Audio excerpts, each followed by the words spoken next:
স্বামী বিবেকানন্দের জন্মদিবস তথা জাতীয় যুব দিবস উপলক্ষে রায়গঞ্জে অনুষ্ঠিত হলো এক বিরাট হিন্দু সম্মেলন। রায়গঞ্জের কাঞ্চনপল্লীতে অবস্থিত ঐতিহ্যবাহী রামসীতা মন্দির প্রাঙ্গণে সোমবার ধর্মীয় ভাবগম্ভীর পরিবেশে এই অনুষ্ঠান আয়োজন করা হয়। যুব সমাজকে স্বামী বিবেকানন্দের আদর্শে অনুপ্রাণিত করতেই এই বিশেষ দিনের আয়োজন বলে উদ্যোক্তাদের দাবি। এদিনের অনুষ্ঠানে একযোগে গীতাপাঠ, কীর্তন ও প্রসাদ বিতরণের আয়োজন করা হয়।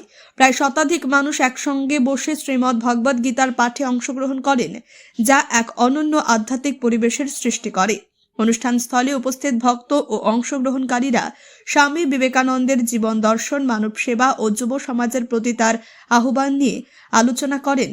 বক্তারা বলেন, আজকের যুব সমাজকে সঠিক পথে এগিয়ে নিয়ে যেতে স্বামীজির আদর্শ ও চিন্তাধারা অত্যন্ত প্রাসঙ্গিক। সমগ্র অনুষ্ঠানটি শান্তিপূর্ণ ও সুশৃঙ্খলভাবে সম্পন্ন হয়।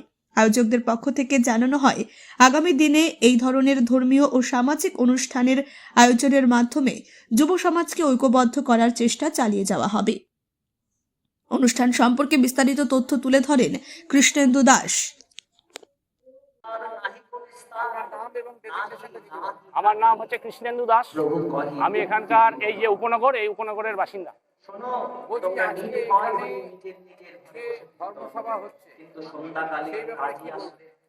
এখানে আমরা হিন্দুদের সম্মিলিত করার একটা আয়োজন করা হয়েছে। এখানে স্থানীয় যারা আমাদের সমাজ হয়েছে, সেই সমাজের সমস্ত মানুষ একত্রিত হয়ে আমরা এখানে গীতা পাঠ, কীর্তন, তার সঙ্গে সঙ্গে আমাদের প্রসাদ বিতরণের ব্যবস্থা করা হয়েছে এবং এখানকার লোকজন যারা আছে প্রত্যেকের সহযোগিতায় এটা আমাদের চলছে।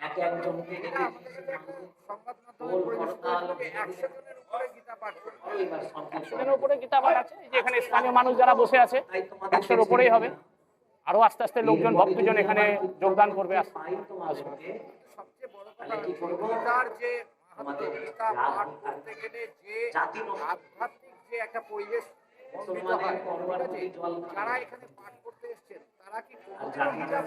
তারা এই যে গীতা পাঠ করছে, যে ভদ্রলোক, বয়স অল্প, হয়তো আমাদের থেকে ছোটই হবে, খুব সুন্দর গীতা পাঠ করে, ও বিভিন্ন জায়গায় গীতা পাঠ করছে, খুব অভিজ্ঞ।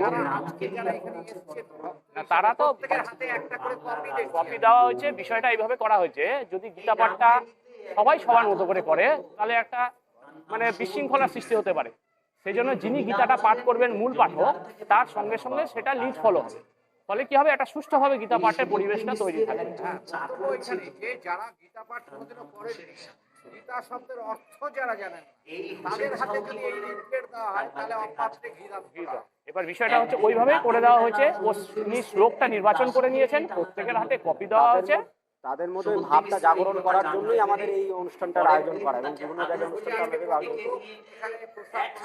প্রায় আমাদের অনুমান আছে 1500 থেকে 1600-1700 লোক। আমাদের এখানকার স্থানীয় লোকজন তাদের সমস্ত হিন্দুদেরকে একত্রিত করা, পূজা পাঠ সম্বন্ধে তাদেরকে আরো বেশি আগ্রহ করানো, মায়েদের একটা বিশেষ গীতা পাঠ বা কীর্তনের ব্যবস্থা করা, এই উদ্দেশ্যে আমাদের